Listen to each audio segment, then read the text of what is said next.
வெற்றி நமதே வெற்றியாளர்களுக்கு வணக்கம்.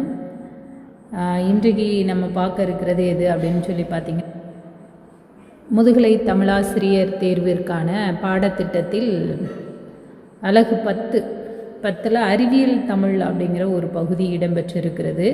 இது டாக்டர் வாசே குழந்தைசாமி ஐயா அவர்களுடைய புத்தகம். அந்த புத்தகத்திலிருந்து ஒரு சில பகுதியை நம்ம பயணம் செய்யலாம். தொடக்க பகுதிகளாக ஒரு சில கருத்துக்களை பார்க்கலாம். தொடக்கமாக குலோத்துங்கன் அவர்கள் எழுதிய ஒரு கவிதை கொடுக்கப்பட்டிருக்கிறது. ஆய்வியலும் அறிவியலும் ஆளும் காலம், அண்டங்கள் படிப்படியாய் அக்கி அக்கி சேய்மை எனல் பொருள் குன்றி மறையும் காலம், சிற்றூராய் பெருவையம் சிறுகும் காலம், வையத்தின் துருவத்தின் முனையில் எங்கோ மலர்கிறது புதுமை எனின், மறுநாள் யாவும் ஐயத்திற்கிடமின்றி தமிழில் சேர்க்க அடிப்படையும் உத்திகளும் அமைக்கும் காலம். இது குலோத்துங்கன் அவருடைய கவிதை பகுதி. இப்போ இதிலே நமக்கு ஒரு சில பகுதிகள், வையத்தின் துருவத்தின் முனையில் எங்கோ மலர்கிறது புதுமை எனின், மறுநாள் யாவும் ஐயத்திற்கிடமின்றி தமிழில் சேர்க்க அப்படின்னு இந்த 3 வரியை கொடுத்து இதனுடைய ஆசிரியர் யார் அப்படின்னு சொல்லி கேட்கலாம். அதனால் இந்த மாதிரி இந்த வரிகளை கொஞ்சம் ஞாபகத்தில் நினச்சி வைத்து, புத்தகத்தின் முதல் பகுதியாக இருக்கிறது என்ன அப்படின்னு பார்த்தீங்கன்னா, கருவி வளர்ச்சி. மற்ற உயிரினங்களோடு ஒப்பிட்டு மானிடரின் சிறப்பை பல வழிகளில் பேசியிருக்கிறார்கள். இப்போ உயிர் வகைகள் அனைத்திலும் மனிதன் மட்டுமே கருவிகளை படைக்கும் ஆற்றல் உள்ளவன். கருத்து, உயிர் வகைகள் நிறைய உயிர்கள் இருக்குது. இந்த உயிர் வகைகளில் மனிதன் மட்டும்தான் கருவிகளை படைக்கும் ஆற்றல் உடையவன் அப்படின்னு சொல்கிறது யார் அப்படின்னு சொல்லி பார்த்தோன்னா, ஆல்ஃப்ரெட் வாலஸ் அப்படிங்கிறவர் தான். ஆல்ஃப்ரெட் வாலஸ் அப்படிங்கிறவர் ஆழமும் நுட்பமும் கொண்ட ஒரு உண்மையை தன்னுள் தாங்கி நிற்பது இச்சிறு வாக்கியம். அதான் உயிர் வகைகள் அனைத்திலும் மனிதன் மட்டுமே கருவிகளை படைக்கும் ஆற்றல் உடையவன் அப்படிங்கிற இந்த ஒரு வரி மிகவும் ஆழம் நிறைந்த வார்த்தையாக இருக்கிறது. தொடக்கத்தில் பார்த்தோன்னா, மனிதன் விலங்கை எறிந்து வேட்டையாடி காய் கனி இதுகளெல்லாம் சாப்பிட்டு காடுகளில் வாழ்ந்து கொண்டு இருந்தான். அதற்கப்புறமாக அவன் புது கருவிகளை எல்லாம் உருவாக்க கற்றுக்கொண்டான். இப்படி மனிதனுடைய ஆரம்ப வளர்ச்சி நிலையை வரலாற்று ஆசிரியர்கள் கற்காலம், வெண்கல காலம், இரும்பு காலம் அப்படின்னு சொல்லி சில செய்பொருட்கள் அந்தந்த காலத்தில் அவர்கள் எதை கண்டுபிடித்து, எந்த உலோகங்களை கண்டுபிடித்து அதை பயன்படுத்தினார்களோ அதன் அடிப்படையில் காலங்களை வகுத்தார்கள். மனிதன் அவனுடைய பரிணாம வளர்ச்சியில் பல்வேறு பயணங்கள் ஓடிக்கொண்டே இருந்தான், தேடல்களோடு ஓடிக்கொண்டே இருந்தான்.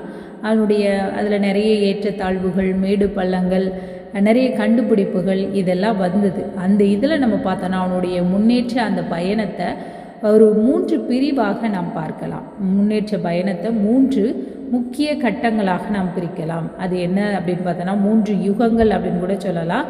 முதலாவது பார்த்தோன்னா வேளாண்மை யுகம், இரண்டாவது பார்த்தோன்னா தொழில் யுகம், மூன்றாவது கல்வி யுகம்.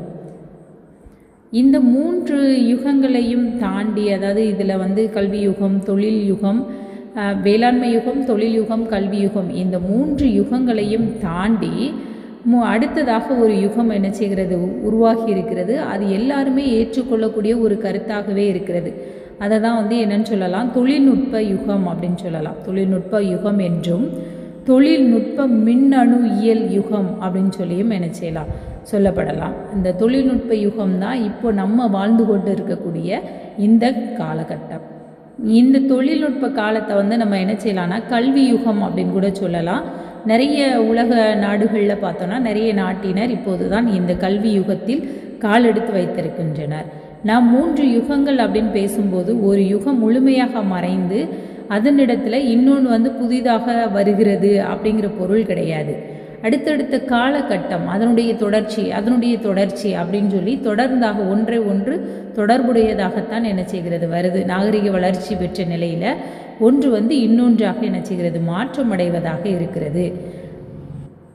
வளர்ச்சி அப்படிங்கிறத பார்த்தோன்னா அது ஒரு சங்கிலி தொடர் போன்று இருக்கிறது. வளர்ச்சியானது எவ்வாறு இருக்குன்னா சங்கிலி தொடர் போல் இருக்கிறது. அது ஒரு கட்டத்திலிருந்து இன்னொரு கட்டத்தை பிரித்து காட்டுவது எது அப்படிங்கிறது ஒரு கேள்வி ஏற்படுகிறது. இதற்கு பதில் காண நாம் முன்னாடி குறிப்பிட்ட 3 கட்டங்களிலும் முக்கிய கூறுபாடுகளை நிச்சயமாக ஆராய்ந்து கொள்ள வேண்டியிருக்கு. முதல்ல ஏறத்தாழ 8000 ஆண்டுகளுக்கு முன்பாக அல்லது அதற்கும் முன்பு ஊர் பெயர் தெரியாத ஒரு மேதை தான் கலப்பையை கண்டுபிடித்தான். அதன் அடிப்படையில் உருவானது தான் வேளாண்மை அப்படிங்கிற நாகரிகம். அதுவரை அன்றாட உணவை தேடி பெற்று அவன் கிடைச்சதை மட்டும் உண்டுட்டு வேட்டையாட விலங்குகள் கிடைத்தால் அதை மட்டும் உண்டு கொண்டு இருந்தவன் கலப்பையை கண்டுபிடித்த பிறகு அவனுடைய வாழ்க்கையே ஒரு மாற்றத்தை ஏற்படுத்துகிறது. நாடோடிகளாக வாழ்ந்த மக்கள் தங்களுடைய உணவுக்கு வேண்டியவற்றை தாங்களே விளைவிக்கவும் வருங்காலத்திற்கு தேவையானவற்றை சேமிக்கவும் அப்புறம் என்ன செய்கிறாங்க, தொடங்குறாங்க. எப்போதுமே அவன் உணவுக்காக வேண்டி தேடி தேடி அலைந்த அந்த நாடோடி வாழ்க்கை முறை இந்த வேளாண்மை தொடங்கினதுக்கப்புறம் கொஞ்சம் கொஞ்சமாக அது குறையாமல் இருக்குது. அதுக்கப்புறமா மனிதனுக்கு ஊரமைக்கும் வாய்ப்பையும் அதாவது ஓய்வு நேரத்தையும் அது கொஞ்சம் என்ன செய்யுது தருது. உணவுக்காக எங்கேயோ அலைந்து கொண்டே இருந்தது போக அவனுக்கு ஒரு ஓய்வு நேரத்தையும் அந்த இடத்துல கொடுக்குது. அவன் தனது சிந்தனையை கொஞ்சம் கொஞ்சமாக பயன்படுத்த ஆரம்பிக்கிறான். இரண்டொரு மரக்கட்டைகளின் இணைப்பாகிய கலப்பையின் கருவில் தான் ஒரு பிரம்மாண்டமான மனித நாகரிகம் என்ன செய்து உருப்பெற்று வளர்ந்தது. அது தோற்றுவித்த மன்னர்கள், அதில் உருவாகி வளர்ந்து வாழ்ந்து மறைந்த பேரரசுகள் பார்த்தோன்னா நிறைய சிந்தனையாளர்கள், கலைஞர்கள், கவிஞர்கள், எண்ணில் அடங்காதவர்கள். வளம் நிறைந்த நகரங்கள் வானளவை என்ன செய்யுது உயர்ந்து இருக்கிறது. வானளவும் மாளிகைகள், பொன்னும் மணியும் பொழியும் செல்வங்கள், கடல் கடந்த வாணிகம், இப்படி நிறைய ஒரு புரட்சியை ஏற்படுத்தியது இந்த வேளாண்மை யுகம் அப்படின்னு சொல்லி நம்ம என்ன செய்யலாம் சொல்லலாம். ஈடு இணை இல்லாத கலைகள், இதயத்தின் ஆழத்தையும் ஈர்க்கும் காவியங்கள், இன்றும் நாளையும் என்றும் புதிராக இருக்கும் பல கேள்விகளை பற்றி அணுகி ஆயும் தத்துவங்கள், சமயங்கள், இது எல்லாமே இந்த வேளாண்மை யுகத்தினுடைய மிகப்பெரிய படைப்பு, மிகப்பெரிய சாதனை அப்படின்னு கூட சொல்லலாம். அது மாதிரி இந்த வேளாண்மை யுகம் இவ்வளவு சிறப்புக்குரியதாக இருந்தாலும் இந்த காலப்பகுதியில் வினை செய்வதற்கேற்ற சக்தி மனித உடல் வலிமையிலிருந்து விலங்குகளின் உடல் வலிமையிலிருந்துமே தான் பெறப்பட்டது. அதாவது தசை வலி ஒன்றே வினை செய்யும் உடல் உழைப்பு மட்டுமே அங்கே என்ன செய்யப்பட்டது இருந்து அங்கங்கே கிடைச்ச அந்த வெப்ப ஆற்றல், காற்றினுடைய ஆற்றல், அறிவு நீரின் ஆற்றல், இதெல்லாம் அங்கங்கே பயன்படுத்தினாலும் அவனுடைய தசை வலியின் அடிப்படையில் தான் முழுமையாக இந்த வேளாண்மை யுகத்தினுடைய நாகரிகமே அமைந்திருந்தது. இது வானுரையும் தேவர்கள் எனப்படும் நிலைக்கு வளத்தில் வசதிகள் மனத்திலும் கூட மண்ணில் உயர்ந்த மக்கள் சிலர் ஒருபுறமும் விலங்குகளுக்கு சற்று மூத்த பிள்ளைகளாக வேலை செய்யக்கூடியவங்க, உண்டு கழித்து உறங்கி அப்படியே மறையக்கூடிய மக்களாக அது என்ன செய்யப்பட்டது உருவாக்கப்பட்ட காலமாக அந்த வேளாண்மை காலம் இருந்தது. இப்போ வானலாக உயர்ந்து நிற்கக்கூடிய அந்த எகிப்திய பிரமிடு கட்டிடமும் கண்கவர் கலைப்படைப்பான தஞ்சை பெரிய கோவிலும் மானிடத்தின் உடல் வலியால் கைத்திறனால் உருவாக்கப்பட்டவையே. மாவினத்தின்னா விலங்குகளுடைய உதவினால தான் அந்த கற்கள் எல்லாமே என்ன செய்யப்பட்டது எடுக்கப்பட்டது அப்படிங்கிற வரலாறு இருக்குது. இப்படி உருவாக்கப்பட்டது தான் அது. இப்படி இந்த இயற்கைகள் எல்லாமே கவிஞர்களுடைய பாடுபொருளாகவே, காவிய பொருளாகவோ பாடுபொருளாகவோ அப்படியே இருந்துட்டு இருந்துச்சு. அது மாதிரி பூமியின் ஆழத்தில் புதைந்து கிடந்த செல்வங்களாகவே அப்படியே இருந்தது. இதுக்கப்புறமா இந்த நிலைமை அடுத்து மாறுறது எப்போ அப்படின்னு பார்த்தோன்னா இந்த 18ஆம் நூற்றாண்டில் ஒரு மகத்தான மாற்றம் ஏற்படுகிறது. என்னன்னா நீராவி பொறி கண்டுபிடிக்கப்பட்டது. முதலாக நிலக்கரி போன்ற இயற்கை பொருளிலிருந்து மனிதன் தனக்கு வினை செய்வதற்கான ஒரு சக்தியை பெற இயலும் அப்படிங்கிற ஒரு நிலை என்ன செய்து உருவாகிறது. அதில் தான் அந்த நீராவி இயந்திரத்தை முதல்ல கண்டுபிடிக்கிறாங்க. அடுத்து பார்த்தோம் அப்படின்னா நிறைய 1000 மடங்கு அது மனிதனுடைய சக்தியை விட 100 மடங்கு 1000 மடங்கு பல்லாயிரம் மடங்கு அதிகமான வேலையை செய்வதாக அது என்ன செய்யப்பட்டது உருவாக்கப்பட்டது. அந்த இதில் தான் அந்த நீராவி இயந்திரம் கண்டுபிடிக்கப்பட்டதை தொழில் யுகத்தை தோற்றுவித்தது. இப்போ 18, 19, 20ஆம் நூற்றாண்டு காலப்பகுதிகளில் இயந்திர வளர்ச்சிகள் நாளொரு மேனியும் பொழுதொரு வண்ணமுமாக என்ன செய்யப்பட்டது முன்னேறி கொண்டே இருந்தது. அப்போது இயந்திர வளர்ச்சி காலம் முன்னேறிய ஆண்டுகள் எப்போ அப்படின்னா 18, 19, 20 3 நூற்றாண்டுகளும் இருக்கிறது. இது சர்ச்சைக்குரிய வினாவாக வரும், இருந்தாலும் தெரிந்து வைத்துக்கொள்வது சிறப்பு. அடுத்து பொறிவழி சக்தியோடு மின்வழி சக்தியும் கண்டுபிடிக்கப்பட்டது. நிலவளம், நீர்வளம், மனிதன் நிலத்தின் கனிம வளம், எண்ணெய் வளம், இது எல்லாத்தையும் கொஞ்சம் கொஞ்சமாக பயன்படுத்த தொடங்குறாங்க. அவனுடைய வளர்ச்சி முழுமையாக இல்லை அப்படின்னாலும் ஓரளவுக்கு கணிசமாக வானும் கடலும் அவன் ஆட்சிக்குள் வந்தது. தரைப்பரப்போடு நின்றிருந்த அவனுடைய ஆட்சி பூமியின் கீழே போயிட்டு அந்த பெட்ரோலியம் இது போன்ற பொருட்களை எடுக்கிறதுக்கும் அதுக்கப்புறமா அவன் என்ன செய்கிறான், அவனுடைய எல்லைகள் கொஞ்சம் கொஞ்சமாக பறந்து 3 பரிமாணங்களை கொண்டதாக வளர்ந்தது. தொழில் யுகத்திற்கு வித்திட்டது. இது ஒரு வினா. வித்திட்டது யாருன்னா இங்கிலாந்து. அதை தொடர்ந்து வளர்ந்த ஐரோப்பிய நாடுகளும் அமெரிக்க ஐக்கிய மாநிலங்களும் தொழில்யுகத்தில் மனிதன் இயற்கையில் புதைந்து கிடந்த சக்தியை தனக்கு ஏவல் செய்ய பயன்படுத்தினான். அதன் மூலம் பல வினைகளை செய்ய ஆரம்பித்தான்.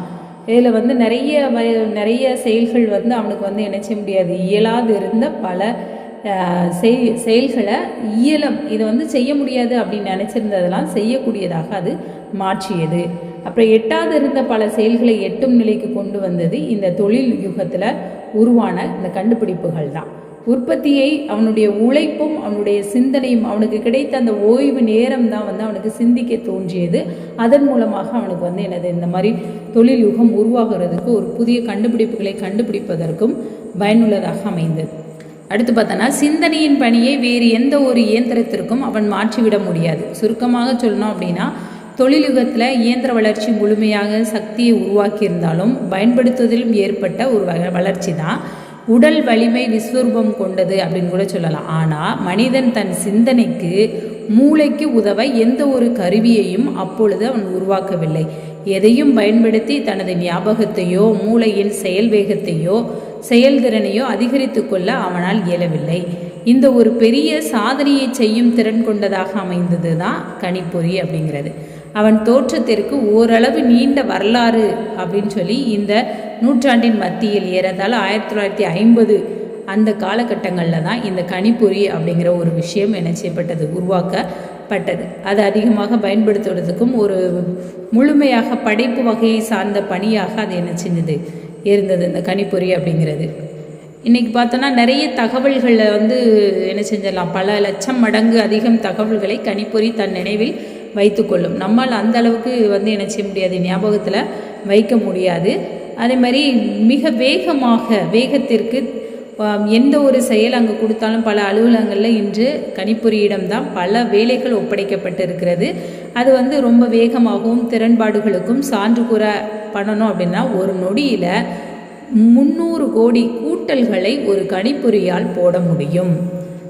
உள் நினைவகத்தில் இன்டர்னல் மெயின் மெமரியில் ஒரே நேரத்தில் 100 கோடி சொற்களை கொண்ட தகவல்களை செயல்படுத்த முடியும்.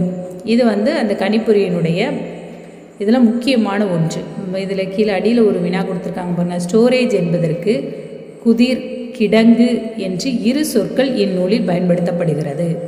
ஸ்டோரேஜ் அப்போ அறிவியல் தமிழ் அப்படிங்கிறதுல ஸ்டோரேஜ் அப்படிங்கிற சொல்லுக்கு பயன்படுத்தப்பட்ட சொற்கள் என்ன அப்படின்னா குதிர். அந்த முன்னாடி உள்ள காலங்கள்லாம் நெல்லை சேமித்து வைக்கிறதுக்கு பயன்படுத்திய அந்த குதிர், கிடங்கு அப்படின்னு சொல்லி 2 வார்த்தைகள் பயன்படுத்தப்பட்டு இருக்கிறது. முக்கிய குறிப்பு பாருங்கள். 3½ அங்குல சதுர அளவு கொண்ட ஒரு மின் காந்த வட்டில் 20 கோடி சொற்களை எழுதி வைக்க முடியும்.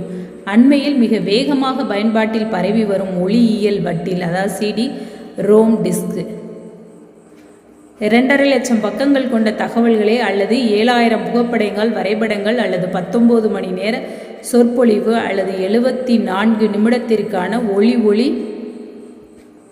காட்சியை எழுதி சேகரிக்க முடியும். அதான் DVD ரோம் எனும் புதுவகை இலக்க ஒளியியல் வட்டில். இந்த செய்திகளை பற்றின இந்த தரவுகள் 17,000 கோடி சொற்களை வரை எழுதி சேகரிக்க முடியும். மின்னச்சு பொறிகளை கொண்டு நிமிடத்திற்கு 18,000 வரிகள் வரை மிக உயர்ந்த புகைப்பட தரத்திற்கு இணங்க அச்சிட்டு பெற இயலும். 2வது உலகப் போருக்கு பின்னாடி பார்த்தோம் அப்படின்னா நிறைய இந்த கணிப்பொறியின் துணை தான் அதுக்கு முன்னேற்றத்திற்கு காரணமே கணிப்பொறி தான் அப்படின்னு சொல்லலாம். இப்போ விண்வெளி பயணம், கணிப்பொறியின்றி விண்வெளி பயணம் இயலாத ஒன்றாகவே என்ன செஞ்சது இருக்குது. இன்றைக்கி வரக்கூடிய அதிகமான கண்டுபிடிப்புகளுக்கு அடிப்படையாக இருக்கிறது எதுனா இந்த கணிப்பொறின்னு சொல்லலாம்.